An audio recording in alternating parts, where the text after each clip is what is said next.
English speaking course के day 13 में आप सभी का स्वागत है। आज 13वां दिन है और हम इस कोर्स में आगे बढ़ने वाले। तो देखिए, आज का वीडियो भी बहुत ही इंपॉर्टेंट है। आपके सामने कुछ सेंटेंसेस हैं।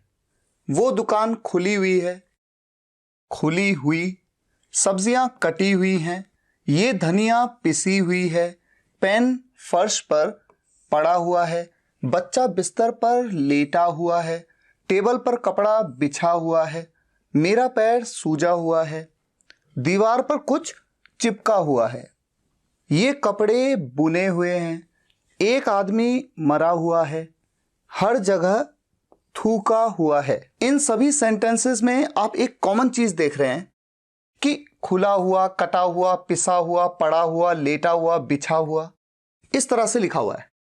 और इन सभी सेंटेंसेस में अगर आप एक बात ध्यान देंगे, जितने भी सेंटेंस हैं इनमें सब्जेक्ट जो भी सब्जेक्ट है, जैसे वो दुकान खुली हुई है, सब्जेक्ट क्या है यहां पर? वो दुकान। ये जो सब्जेक्ट है वो दुकान, वो किसी काम को कर नहीं रही है। किसी भी काम को करने के बारे में इस सेंटेंस में नहीं बताया गया है, लेकिन फिर भी खुली हुई, खोलना, खोलना को हम क्या कहते हैं? ओपन। ये तो एक वर्ब है, एक क्रिया है। तो इन सभी सेंटेंसेस में क्रियाएं हैं, कोई ना कोई क्रिया, जैसे काटना, पीसना, पड़ा होना, लेटा होना, बिछा होना, सूजना, चिपकना, बुनना, मरना या थूकना, ये सभी होती हैं क्रियाएं, यानी कि वर्ब्स। लेकिन फिर भी इन किसी भी सेंटेंस में सब्जेक्ट उस काम को कर नहीं रहा है। तो क्रियाएं हैं लेकिन सब्जेक्ट काम को कर नहीं रहा है। यह सेंटेंस कैसा होता है? पिछले वीडियो में मैंने आपको क्या बताया था? Simple sentence. एक बार उस चार्ट को दोबारा से देख लीजिए ताकि जिन्होंने वीडियो को नहीं देखा है वो समझ पाए। पिछले वीडियो में मैंने आपको बताया था कि जो टाइम है, समय, वो प्रेजेंट, पास्ट और फ्यूचर तीन तरीके से कैटेगराइज किया जाता है। प्रेजेंट हो, पास्ट हो, चाहे फ्यूचर, उसमें दो तरह के सेंटेंस प्राइमरीली आते हैं। एक होते हैं सिंपल सेंटेंसेस और एक होते हैं टेंस के सेंटेंसेस। सिंपल सेंटेंसेस वो होते हैं जिनमें सब्जेक्ट किसी काम को करता हुआ नहीं बताया गया होता, जैसे कि उन सेंटेंसेस में था जो जस्ट अभी आपने देखे। भले ही उन सेंटेंसेस में क्रिया हो या ना हो, इसीलिए यहां पर एक टिक लगाया था और एक क्रॉस लगाया था। पिछले वीडियो में डिटेल में समझाया था, सिर्फ रिवाइज कर रहा हूं। और टेंस के सेंटेंसेस उनको कहा जाता है जहां पर सब्जेक्ट किसी ना किसी क्रिया को करता हुआ बताया जाता है, करता हुआ, और उस सेंटेंस में क्रिया तो 100% होती होती है। तो सिंपल सेंटेंसेस जो अभी आपने थोड़ी देर पहले देखे, वो कैसे सेंटेंसेस थे? उनमें क्रियाएं हैं, खोलना, काटना, पीटना, बताना, लेकिन बताया हुआ, काटा हुआ, पिटा हुआ, तो वहां पर क्रियाएं हैं, लेकिन सब्जेक्ट जो भी है उस सेंटेंस का, वो उस काम को नहीं करता हुआ बताया गया है। इसलिए ये सभी सेंटेंसेस कैसे हैं? Simple sentences. ऐसे अभी बहुत सारे सेंटेंस आएंगे और आपको नोट भी करने हैं अपनी नोटबुक में, क्योंकि इस इंग्लिश स्पीकिंग कोर्स में केवल आप सिर्फ वीडियो को देख करके, सुन करके चीजों को याद नहीं कर पाएंगे। आपको इंग्लिश बोलना सीखना है, तो एक एक कॉन्सेप्ट को लिखना भी है, क्योंकि जितना आप लिखेंगे उतना चीजें आपको याद भी होंगी। अब आप देखिए, इन सभी सेंटेंसेस में वही बात है। ये मसाले पिसे हुए हैं बोला तो पता लग गया प्रेजेंट है। सिंपल सेंटेंस है क्योंकि जो सब्जेक्ट हैं ये मसाले किसी काम को करते हुए नहीं बताए गए। लेकिन यहां पर वर्ब है पीसना। पीसने को हम कहते हैं ग्राइंड। ग्राइंड की तीन फॉर्म्स क्या क्या होती हैं? Grind, ground, ground. तो मैं आपको ये बता दूं कि ऐसे सभी सिंपल सेंटेंस जहां पर कोई वर्ब है, कोई क्रिया है, पर सब्जेक्ट उस क्रिया को नहीं करता है, ये तो ऑब्वियस सी बात है, सिंपल सेंटेंस में ऐसा ही होता है। 90% केसेस में वर्ब की थर्ड फॉर्म का यूज किया जाता है इस बात को बताने के लिए। पिसा हुआ, टूटा हुआ, फटा हुआ, बंधा हुआ, मुड़ा हुआ, डरा हुआ। तो जब इस सेंटेंस को बनाया जाता है तो कैसे बनाया जाता है? ये मसाले पिसे हुए हैं, सब्जेक्ट है ये मसाले, एक से ज्यादा है और ये मसाले। अगर एक मसाला होता ये मसाला तो दिस का यूज करता, एक से ज्यादा है तो दिस का यूज करूंगा, ऑलरेडी एक वीडियो में बताया। तो इस सेंटेंस को कैसे बनाएंगे? दीज स्पाइसेस आर हैं ग्राउंड, यानी वर्ब की थर्ड फॉर्म। बड़ा अटपटा सा सेंटेंस लगता है ना, ग्राउंड। ग्राउंड का मतलब तो आप जानते हैं मैदान होता है, लेकिन चूंकि ये ग्राइंड की थर्ड फॉर्म है और पिसा हुआ, इसके लिए इसी का यूज करना है। तो ये कुछ चीजें हैं जो यूनिक चीजें हैं जो आप सीखते हैं जब आप सेंटेंसेस को बनाते हैं। अब यहां पर देखिए, वो खिड़की टूटी हुई है, सब्जेक्ट है वो खिड़की। वो खिड़की किसी काम को कर रही है? नहीं कर रही है, सिर्फ उसके बारे में बताया गया है, उसके अवस्था के बारे में बताया गया है कि वो टूटी हुई है। और टूटा हुआ, उसके लिए तोड़ने को हम कहते हैं ब्रेक। ब्रेक की थर्ड फॉर्म क्या होती है? ब्रोकन। ब्रोकन का यूज करेंगे। वो खिड़की टूटी हुई है, दैट विंडो इज ब्रोकन। यहां पर मैंने इज क्यों लगाया? क्योंकि ऑब्वियस सी बात है, एक सिंगुलर की बात हो रही है। यहां पर मैंने आर क्यों लगाया? क्योंकि प्लूरल की बात हो रही है। ठीक है, ये तो बातें आपको पता है क्योंकि पिछले वीडियो में singular, plural, first person, second person, third person बता चुका हूं। अच्छा, मेरी किताब का एक पेज फटा हुआ है। फटा हुआ को तो आपको पता लग गया, फाड़ने को टीयर कहते हैं, इसकी थर्ड फॉर्म होती है टॉन। तो आप समझ गए कि फटा हुआ के लिए तो मैं कहूंगा टॉन। अब यहां पर सब्जेक्ट क्या है, इसको पहचान लीजिए एक बार, कहीं भी कंफ्यूजन नहीं होना चाहिए। आप कहेंगे किसके बारे में बात हो रही है? सब्जेक्ट वही होता है ना जिसके बारे में बात हो रही है। तो हो सकता है आपके मन में आए एक पेज के बारे में बात हो रही है। नहीं, एक पेज के बारे में बात नहीं हो रही है। एक पेज, आपकी किताब के एक पेज के बारे में थोड़ी बात कर रहा हूं मैं। किसी भी एक किताब के एक पेज के बारे में थोड़ी बात कर रहा हूं। मैं कह रहा हूं मेरी किताब का एक पेज। तो जिसके बारे में बात कर रहा हूं वो है मेरी किताब का एक पेज, पर्टिकुलरली मेरी किताब का एक पेज है वो। तो यहां पर सब्जेक्ट है मेरी किताब का एक पेज। कैसे लिखूं इसको? A page of my book है इज, फटा हुआ के लिए क्या? टॉन। नेक्स्ट, ये रस्सी बंधी हुई है। बांधने को हम क्या कहते हैं? टाई। टाई की थर्ड फॉर्म क्या होती है? टाइड। तो बंधा हुआ, इसके लिए हम क्या कहेंगे? टाइड। ये रस्सी बंधी हुई है, रस्सी को हम क्या कहते हैं? Rope. This rope is tied. This rope is tied. तो टाइड, ऐसा कुछ ध्वनि निकलती है, टायर्ड। टाइड नहीं, टायर्ड। लिख भी देता हूं ताकि थोड़ा सा आपको आइडिया रहे। टायर्ड, इस तरह से। ठीक है, तो तीन फॉर्म्स हैं, टाई, टायर्ड, टायर्ड। ये डंडा मुड़ा हुआ है। मोड़ने को क्या कहते हैं? बेंड। तीन फॉर्म्स होती हैं, बेंड, बेंट, बेंट। तो जो थर्ड फॉर्म है उसे हम यूज करेंगे मुड़ा हुआ के लिए। और सब्जेक्ट है मेरा ये डंडा। डंडे को क्या कहते हैं? स्टिक। दिस स्टिक इज मुड़ा हुआ, bent. This stick is bent. मैं इस चीज से डरा हुआ हूं। डरा हुआ के लिए क्या? डराने को कहते हैं स्केयर। थर्ड फॉर्म है स्केयर्ड। मैं इस चीज से डरा हुआ हूं। कौन डरा हुआ है? मैं डरा हुआ हूं। मैं किसी काम को करता हुआ तो नहीं बताया गया ना, मेरे बारे में बताया गया है कि मैं डरा हुआ हूं। तो सब्जेक्ट टू मैं, आई के साथ तो एम लगता है। आई एम, डरा हुआ के लिए स्केयर्ड। आई एम स्केयर्ड, मैं डरा हुआ हूं। किस चीज से? इस चीज से। Of this thing. अच्छा, ये एक इंटरेस्टिंग चीज है कि स्केयर्ड, ये जो वर्ड है ना, इसके बाद प्रेपोजिशन ऑफ का ही यूज किया जाता है। ये बात प्रेपोजिशंस में आपको बेहतर समझ में आएगी, लेकिन फिर भी आप इस बात को नोट कर सकते हैं। जैसे मान लीजिए मैं आपसे कहूं मैं आपसे डरा हुआ हूं। मैं आपसे डरा हुआ हूं, I am scared of you. तो स्केयर्ड ऑफ यू। मैं हारने के डर से डरा हुआ हूं। देखिए, हो सकता है कि मैं इस बात से डरा हुआ हूं कि कहीं मैं फेल ना हो जाऊं। I am scared of failure. I am scared of failure. ठीक है, तो इसे आप नोट कर लीजिएगा अपनी नोटबुक में। अच्छा, आगे बढ़ते हैं। वहां पर कुछ रखा हुआ है। अच्छा, एक काम करते हैं, पहले फटाफट से सेंटेंस में सब्जेक्ट को पहचान लेते हैं कि सब्जेक्ट क्या है। वहां पर कुछ रखा हुआ है। क्या रखा हुआ है? कुछ। ये है सब्जेक्ट, क्योंकि कुछ किसी चीज की बात हो रही है। वो दीवार के पीछे छिपा हुआ है। कौन छिपा हुआ है? वो सब्जेक्ट है वो। काम आज रुका हुआ है। कौन रुका हुआ है या क्या रुका हुआ है? काम रुका हुआ है। किसके बारे में बात हो रही है? काम के बारे में, जो कि रुका हुआ है। तो सब्जेक्ट है काम। कपड़े कील पर टंगे हुए हैं। कौन टंगे हुए हैं? कपड़े। मैं बहुत थका हुआ हूं। कौन थका हुआ है? मैं। तो ये हो गया सब्जेक्ट, ये हो गया सब्जेक्ट। वो आज पिटा हुआ है। कौन है पिटा हुआ? किसके बारे में बात हो रही है? उसके बारे में। वो कोई लड़का है। ठीक है, ये है मेरे सब्जेक्ट। वहां पर कुछ रखा हुआ है, रखा हुआ, रखने को कीप कहते हैं, इसकी थर्ड फॉर्म होती है केप्ट, तो यहां पर केप्ट आएगा। सबसे पहले सब्जेक्ट, समथिंग कुछ है रखा हुआ, समथिंग इज केप्ट, कहां पर रखा हुआ है, वहां पर। अच्छा, इंटरेस्टिंग बात यह है, पर मैं कहूं तो कहूं, ना कहूं तो कोई फर्क नहीं पड़ता, क्योंकि सेंटेंस तो वही है, वहां कुछ रखा हुआ है या वहां पर कुछ रखा हुआ है। तो इसी तरह से इंग्लिश में भी देखिए इंटरेस्टिंग है, वहां के लिए आप कहते हैं देयर, ठीक है, आप सेंटेंस को ऐसे तो बना ही सकते हैं, something is kept there, clear.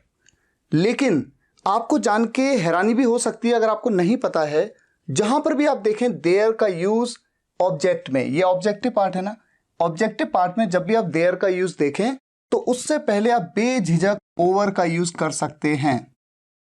बात बिल्कुल एक ही है, something is kept over there. और इनफैक्ट कॉन्वर्सेशंस में तो ज्यादातर आप अक्सर ये देखेंगे कि देयर से पहले ओवर का यूज करना बहुत कॉमन है। अब मूव करते हैं हमारे दूसरे सेंटेंस पे, वो दीवार के पीछे छिपा हुआ है, छिपा हुआ, छिपाने को क्या कहते हैं, हाइड। इसकी 3 फॉर्म्स होती हैं, हाइड, हिड, हिडन।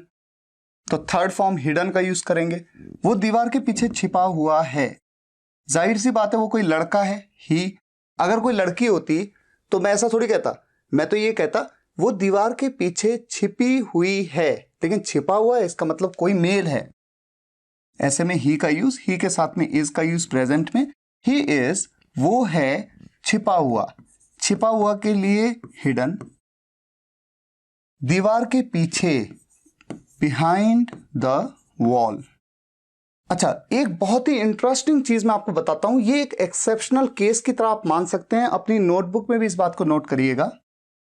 यहां पर ये जो हिडन है ना, जैसा कि अभी आप देख रहे हैं शुरुआत से ही कि आप थर्ड फॉर्म का यूज कर रहे हैं ऐसे में हमेशा, लेकिन कई जगह पे थर्ड फॉर्म का नहीं बल्कि आईएनजी फॉर्म का यूज होता है, हाइडिंग, HIDING।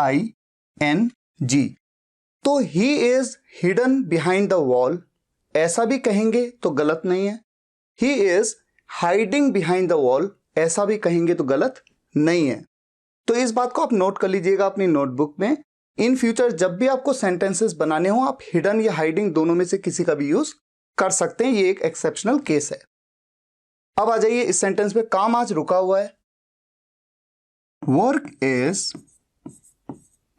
काम है रुका हुआ, रोकने को स्टॉप कहते हैं, इसकी थर्ड फॉर्म स्टॉप्ड टुडे। कपड़े कील पर टंगे हुए हैं, टांगने को हैंग कहते हैं। जब भी हम कपड़े टांग देते हैं इसे हैंग कहते हैं, टांगना या लटकाना। और इसकी 3 फॉर्म्स होती हैं, हैंग, हंग, हंग। और सिर्फ आपकी नॉलेज के लिए मैं बता दूं, ये जो हैंग है एक और मतलब होता है इसका, जैसे फांसी पे लटकाने को भी हैंग कहते हैं, लेकिन वो अलग वर्ड है, वर्ड तो सेम ही है लेकिन उसकी जो 3 फॉर्म्स होती हैं वो अलग होती हैं। वो क्या होती हैं, हैंग, हैंग्ड, हैंग्ड, ठीक है। लेकिन हम बात कर रहे हैं कपड़े को लटकाने की या टांगने की, तो वो है हैंग, जिसकी थर्ड फॉर्म है हंग। कपड़े कील पर टंगे हुए हैं, क्लोथ्स आर, कपड़े हैं टंगे हुए, हंग, कील पर। कील पर को क्या कहते हैं, कील को क्या कहते हैं, कील को कहते हैं nail, NAIL, nail. Clothes are hung on the nail. अच्छा, नेल का एक और मतलब भी होता है नाखून, ठीक है। तो नाखून यहां पर मतलब नहीं है, यहां पर मतलब है कील। थका हुआ, मैं बहुत थका हुआ हूं, मैं हूं, आई एम, थका हुआ को हम कहते हैं टायर्ड। तभी तो आपने सुना है आई एम टायर्ड, क्योंकि टायर, टायर मतलब थकाना, उसकी थर्ड फॉर्म होती है टायर्ड, और थका हुआ के लिए हम यूज कर रहे हैं आई एम टायर्ड। मैं बहुत थका हुआ हूं, तो क्या करूं, आई एम टायर्ड से पहले क्या लगा दूं, यहां पर मैं वेरी लगा देता हूं, आई एम वेरी टायर्ड, मैं बहुत थका हुआ हूं। वो आज पिटा हुआ है, वो है ही इज पिटा हुआ। पीटने को बीट कहते हैं, इसकी 3 फॉर्म्स क्या होती हैं, beat, beat, beaten. He is पिटा हुआ के लिए बीटन। आज today, he is beaten today. आगे बढ़ते हैं। ये नियम बेवजह हम पर थोपा हुआ है। कौन थोपा हुआ है हम पर? ये नियम। तो सब्जेक्ट है ये नियम। आपके खिलौने बिखरे हुए हैं। कौन बिखरे हुए हैं? आपके खिलौने। ये है सब्जेक्ट। ये लूटा हुआ पैसा है। ये किसके बारे में बात हो रही है? इसके बारे में। ये लूटा हुआ पैसा है, तो सब्जेक्ट है ये। ये चुराया हुआ माल है। किसके बारे में बात हो रही है? इसके बारे में। ये देखिए यहां पर बहुत सारा माल पड़ा हुआ है, वो चुराया हुआ है, तो मैं उसकी बात कर रहा हूं, इसकी। तो सब्जेक्ट है मेरा ये ग्लास पहले से ही छुआ हुआ है। किसकी बात हो रही है? कौन है छुआ हुआ? ये ग्लास। तो सब्जेक्ट है ये ग्लास। मेरा पैर सूजा हुआ है। कौन है सूजा हुआ? मेरा पैर। तो सब्जेक्ट है मेरा पैर। ठीक है। ये नियम बेवजह हम पर थोपा हुआ है। थोपना, थोपने को हम इम्पोज कहते हैं। इसकी थर्ड फॉर्म इम्पोज। ये नियम, दिस रूल है, इज इम्पोज्ड ऑन अस, हम पर थोपा हुआ, बेवजह। बेवजह मतलब बिना किसी कारण के, फालतू में। तो अननेसेसरीली भी कह सकते हैं, फॉर नो रीजन भी कह सकते हैं। तो मान लीजिए मैं यहां पर कह देता हूं for no reason. For no reason का मतलब क्या है? बिना किसी कारण के, फॉर नो रीजन। आपके खिलौने बिखरे हुए हैं। बिखरा हुआ, इसके लिए क्या बोलना है? तो देखो, बिखेरने को बोलते हैं स्कैटर। इसकी थर्ड फॉर्म है स्कैटर्ड। तो आपके खिलौने बिखरे हुए हैं। आपके खिलौने, योर टॉयज, एक से ज्यादा है, प्लूरल है, आर का यूज करेंगे। Your toys are scattered. अच्छा, यहां पर एक चीज और है। बिखरा हुआ केवल कोई खिलौना, कोई कपड़े, कोई पेंसिलें, पेन, यही नहीं हो सकते हैं। ऐसा भी हो सकता है कि पानी बिखरा हुआ हो। कहीं पे आप देखें कि पानी बिखरा पड़ा है ना?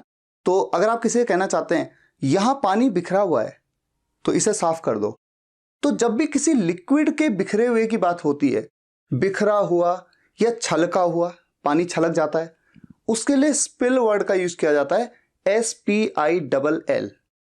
और इसकी जो थर्ड फॉर्म होती है वो होती है स्पिल्ड। तो अगर मान लीजिए मुझे कहना है कि यहां पानी बिखरा हुआ है, तो वाटर इज, पानी है, स्पिल्ड यानी बिखरा हुआ, हियर। हियर या ओवर हियर, जैसे मैंने आपको बताया था ना, देयर या ओवर देयर, वैसे ही हियर या ओवर हियर। तो वाटर इज स्पिल्ड हियर या water is spilled over here. ये मैं आपकी नॉलेज के लिए बता रहा हूं, यहां पर लिखा नहीं है, आप इसे अपनी नोटबुक में नोट कर लीजिएगा। लूटा हुआ, ये लूटा हुआ पैसा है। दिस इज, अच्छा, लूटने को लूट कहते हैं, एक वर्ड ये भी है। और एक रॉब भी कहते हैं, ROB। मैंने डे 5 की वीडियो में आपको 216 वर्ब्स बताई थी, उनमें भी था ये इंक्लूडेड। तो मान लीजिए मैं इसको ही यूज कर लेता हूं, लूट। तो इसकी third form looted. This is looted money. अब यहां पर आप देख रहे हैं ये लूटा हुआ पैसा है, तो ये है दिस इज लूटा हुआ पैसा, लूटेड मनी। अगर सेंटेंस में कुछ इस तरह से बोलना चाहता, ये पैसा लूटा हुआ है, मान लीजिए सेंटेंस ऐसा होता, पैसा यहां पर होता, ये पैसा लूटा हुआ है, तो मेरा सब्जेक्ट होता ये पैसा। तो ये पैसा के लिए दिस मनी, तब यहां पर मनी यहां आ जाता, दिस मनी इज लूटेड, लूटा हुआ। ठीक है। तो ये सेंटेंस को बनाने के अलग अलग तरीके होते हैं। ये चुराया हुआ माल है, बहुत सारा है, तो दीज आर चुराया हुआ, स्टोलन। और माल है, चुराई हुई चीजें हैं, चीजें बोल सकता हूं, थिंग्स कह सकता हूं, स्टफ भी कह सकता हूं, STUFF, स्टफ। तो दीज आर स्टोलन थिंग्स, ये चुराया हुआ माल है, यानी ये चुराई हुई चीजें हैं। छुआ हुआ, ये ग्लास पहले से ही छुआ हुआ है। मान लीजिए कोई कहे कि ये ग्लास देखो बिल्कुल फ्रेश है, इसे किसी ने नहीं छुआ है, और मैंने देखा उस पर उंगलियों के निशान है, और मैं कहता हूं ये ग्लास पहले से ही छुआ हुआ है। This glass is,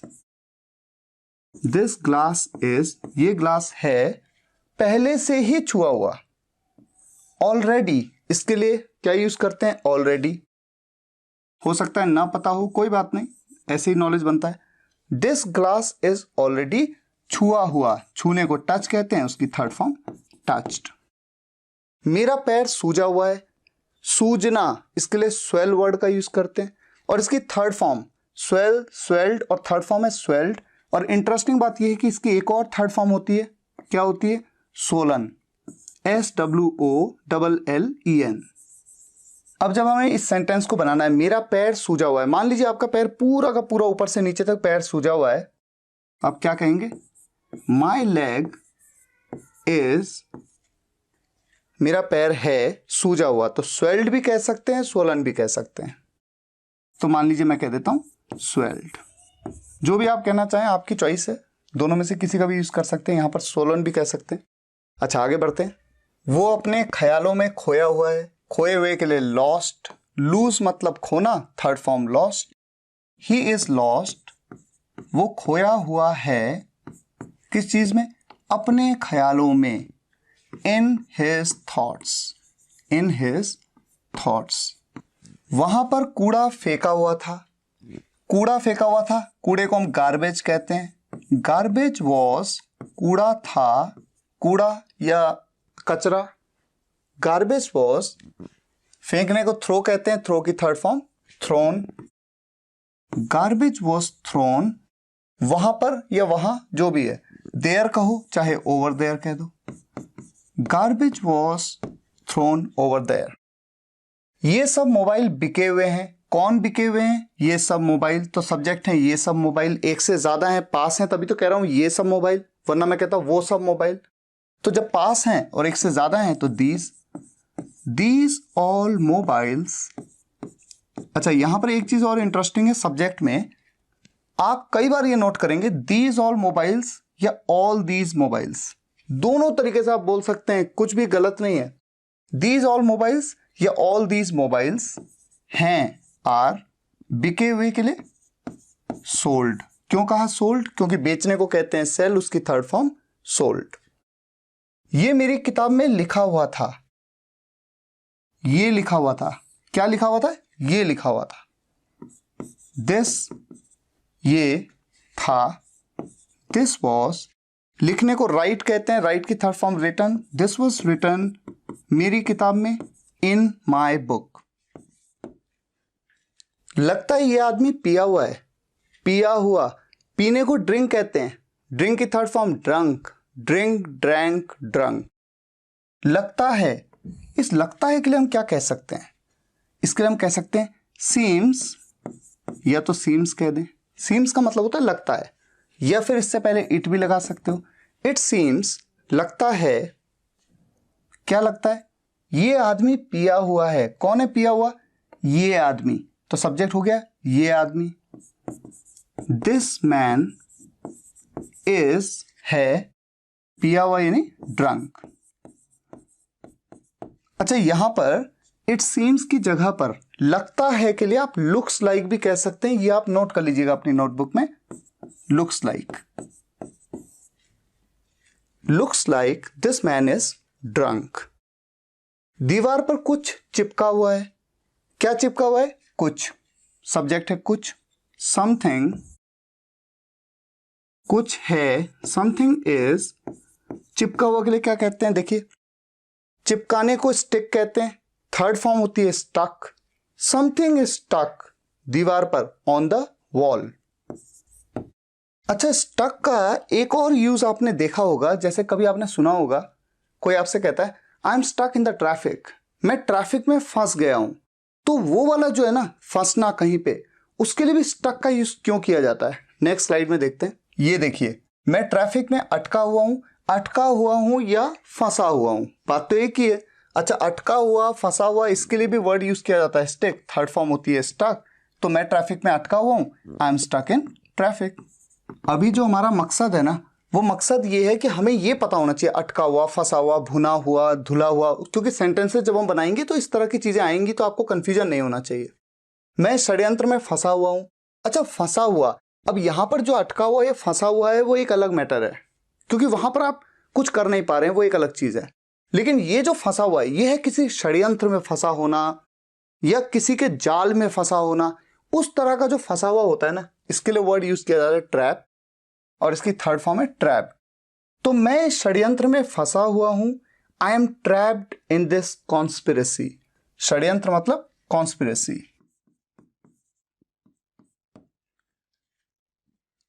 I am trapped, मैं फंसा हुआ हूं, इन दिस कॉन्स्पिरेसी, इस षड्यंत्र में।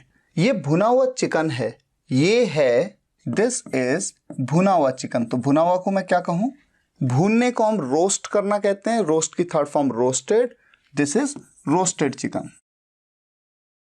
ये कपड़े धुले हुए हैं, कौन है धुले हुए? ये कपड़े, एक से ज्यादा हैं, तभी तो मैं कह रहा हूं ये कपड़े धुले हुए हैं, वरना मैं कहता ये कपड़ा धुला हुआ है। अगर एक होता तो एक से ज्यादा है, इसलिए दीज का यूज करूंगा। दीज क्लोथ्स आर वॉश्ड, धुले हुए हैं, दीज क्लोथ्स आर वॉश्ड। अच्छा, अब ये इंटरेस्टिंग है, देखिए, लेटा हुआ, लेटा हुआ के लिए लाए का यूज किया जाता है, लाए, जिसका एक मतलब और होता है झूठ बोलना, ठीक है। लेकिन यहां पर जो लेटा हुआ की मैं बात कर रहा हूं, उसकी 3 फॉर्म्स क्या होती हैं? लाए, ले, लेन। इसे याद भी कर लेना है। अच्छा, जैसे कहा सेंटेंस में, बच्चा फर्श पर लेटा हुआ है। कौन लेटा हुआ है? बच्चा, तो सब्जेक्ट है बच्चा। द किड, ये चाइल्ड है, द किड इज। अच्छा, लेटा हुआ, अब जैसा मैंने आपको हर जगह बताया कि थर्ड फॉर्म का आप यूज करते हैं, तो बड़ी इंटरेस्टिंग सी बात है कि यहां पर इस थर्ड फॉर्म का यूज नहीं किया जाता है। ये एक एक्सेप्शनल केस है जहां पर इसकी फोर्थ फॉर्म, या मैं आईएनजी फॉर्म कह सकता हूं, लाइंग का यूज किया जाता है। द किड इज लाइंग फर्श पर, ऑन द फ्लोर। तो आपने देखा कि कितना इंटरेस्टिंग है। अब एक चीज देखिए, एक चीज समझ लीजिए, अपनी नोटबुक में भी नोट कर लीजिएगा, लेटा हुआ या पड़ा हुआ, आप नोटबुक में नोट कर लेना, पड़ा हुआ, इसके लिए भी लाइंग यही यूज किया जाता है, ठीक है। जैसे मान लीजिए मैं कहूं आपकी चप्पलें इधर उधर पड़ी हुई हैं, your slippers are lying here and there, या फिर आपकी किताबें सोफे में पड़ी हुई हैं, your books are lying on the sofa. इस तरह से लाइंग का यूज लेटा हुआ, पड़ा हुआ, इसके लिए किया जाता है। अब ये जो है बिछा हुआ, जैसे टेबल पर कपड़ा बिछा हुआ है, बिछाने को हम ले कहते हैं, LAY, ले। और देखिए कितना इंटरेस्टिंग है, ये जो वर्ड था लाए, इसके 2 मीनिंग है, झूठ बोलना और लेटाना किसी चीज को। और इसके जो सेकंड फॉर्म है वो है ले, जबकि ले अपने आप में एक क्रिया भी है, एक वर्ब है। ये तो फर्स्ट ही फॉर्म हुई क्योंकि अपने आप में एक वर्ड है ले। इसकी 3 फॉर्म्स अलग होती हैं, जैसे इसकी तो है लाए, ले, लेन, इसकी है ले, लेड, लेड। अब एक चीज देखिए, इसकी जो आईएनजी फॉर्म होती है, यूं तो वो होती है लेइंग, लेइंग, लेकिन इंटरेस्ट की बात यह है कि जब हम बिछा हुआ कहते हैं, बिछा हुआ, ये बड़ा इंटरेस्टिंग है, ऑड भी है थोड़ा, है ना। आपको इसको थोड़ा याद करना पड़ेगा इसके लिए भी, लेकिन आपको कहना क्या पड़ेगा? लाइंग। ये इंटरेस्टिंग है, भले ही इसकी आईएनजी फॉर्म लेइंग होती है, बिछाने के लिए लेइंग, लेकिन टेबल पर कपड़ा बिछा हुआ है, इसके लिए भी यूज किया जाता है लाइंग। तो शायद कुछ ऐसा है कि बिछा हुआ है यानी लेटा हुआ है या पड़ा हुआ है, शायद कुछ इस सेंस से मिलता जुलता है। इस वजह से इंग्लिश नेटिव हमेशा लाइंग बोलते हैं। और गूगल में भी अगर आप सर्च करेंगे, अगर आप इस सेंटेंस को वहां लिख दें, टेबल पर कपड़ा बिछा हुआ है, क्या बोले इसको इंग्लिश में, तो भी लाइंग ही मिलेगा आपको, ठीक है। तो मैं आपके लिए लिख देता हूं, आप नोट कर लीजिए, बिछा हुआ, लेटा हुआ, पड़ा हुआ, हर जगह पे lying. The cloth is lying on the table. अब आगे बढ़ते हैं, कुछ इस तरह के और लेते हैं। ये देखिए लिखा है एक्सेप्शंस, यानी अपवाद, बिल्कुल उसी तरह के अपवाद जैसे बैठा हुआ, वो बैठा हुआ है, बैठने को सिट कहते हैं, इसकी थर्ड फॉर्म होती है सैट, लेकिन फिर भी हमेशा इसकी आईएनजी फॉर्म का यूज किया जाता है, वो बैठा हुआ है, ही इज सिटिंग। ठीक इसी तरह से खड़ा हुआ, खड़े होने को भी स्टैंड कहते हैं, इसकी थर्ड फॉर्म स्टूड होती है, लेकिन वो खड़ा है, खड़ा है मतलब खड़ा हुआ है वो, क्योंकि देखिए किसी की भी स्टेट की बात हो रही है, वो बैठा हुआ है यानी उसकी अवस्था की बात हो रही है, वो खड़ा है यानी उसकी अवस्था की बात हो रही है, यही तो होते हैं ना ये सिंपल सेंटेंस। तो वो खड़ा है, ही इज, स्टूड नहीं कहेंगे, थर्ड फॉर्म नहीं यूज करा जाएगा, बल्कि ये भी एक एक्सेप्शनल केस है जहां पर हम आईएनजी फॉर्म का यूज करेंगे, स्टैंडिंग, ही इज स्टैंडिंग। उसने शर्ट पहनी हुई है, पहनने को वियर कहते हैं, वियर की थर्ड फॉर्म तो होती है वोन, लेकिन वोन नहीं कहेंगे बल्कि आईएनजी फॉर्म का यूज करेंगे, उसने शर्ट पहनी हुई है, he is wearing a shirt, उसने शर्ट पहनी हुई है। दुकान खुली हुई है। अच्छा, ये एक्सेप्शनल केस थोड़ा अलग सा है। खोलने को हम ओपन कहते हैं, इसकी थर्ड फॉर्म होती है ओपन, लेकिन फर्स्ट फॉर्म का ही यूज किया जाता है। दुकान खुली हुई है, द शॉप इज, दुकान है, खुली हुई यानी ओपन। अच्छा, अगर ओपनड हो जाए, द शॉप इज ओपनड, ऐसे में जब ओपनड हो जाता है तो फिर ये पैसिव वॉइस का सेंटेंस बन जाता है, जिसका मतलब होता है दुकान खोली जाती है, दुकान खोली जाती है, प्रेजेंट इंडेफिनिट टेंस का पैसिव। लेकिन उतने आगे अभी हम नहीं जाएंगे, मैं आपको बस बता रहा हूं कि चूंकि ये एक्सेप्शनल केस है, थोड़ा हट के है। जनरली तो आप थर्ड फॉर्म का यूज करते हैं हर जगह, जब भी हुआ, पहना हुआ, खड़ा हुआ, बैठा हुआ, लेकिन ये एक्सेप्शनल केसेस हैं। दुकान बंद है, द शॉप इज, बंद करने को यूं तो क्लोज कहते हैं, और क्लोज की थर्ड फॉर्म होती है क्लोज्ड, लेकिन क्लोज्ड का यूज नहीं किया जाता, बल्कि आप क्या कहते हैं, केवल क्लोज यानी first form, the shop is close.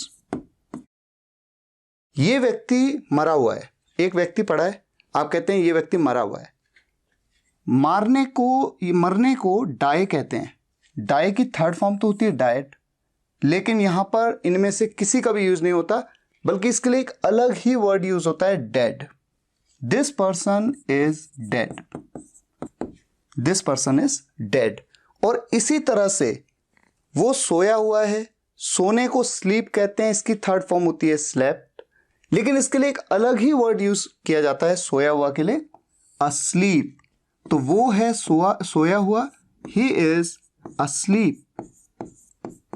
और इसी तरह से वो जगा हुआ है, जगाने को हम वेक कहते हैं, इसकी थर्ड फॉर्म वोकन या वेक्ड होती है, लेकिन इनमें से किसी का यूज नहीं होता, इसके लिए एक स्पेशल वर्ड यूज किया जाता है, ही इज जगा हुआ, अवेक।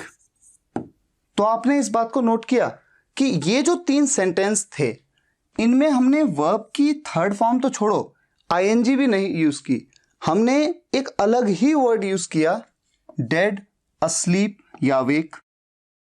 और ये जो 2 सेंटेंस थे, खुले हुए और बंद के लिए हमने फर्स्ट फॉर्म का यूज कर लिया, ओपन या क्लोज, और इनमें हमने आईएनजी का यूज किया, जैसा हमने पिछली स्लाइड में लाइंग के केस में किया था। तो फिलहाल आज के लिए यहीं तक। जो भी चीजें आज मैंने कवर की हैं, इन सभी का आप नोट्स प्रॉपर बनाइए, ताकि आगे जब हम सेंटेंसेस को बनाएंगे तो ऑलरेडी आपको नॉलेज होगा कई चीजों का, तो आपको आसानी रहेगी सेंटेंसेस को बनाने में। अगर आपको ये वीडियो लेक्चर पसंद आया हो तो वीडियो को लाइक और शेयर जरूर करिएगा, और कमेंट्स में बताइएगा कैसा लगा। मिलते हैं नेक्स्ट वीडियो लेक्चर में, तब तक के लिए टेक केयर, गुड बाय।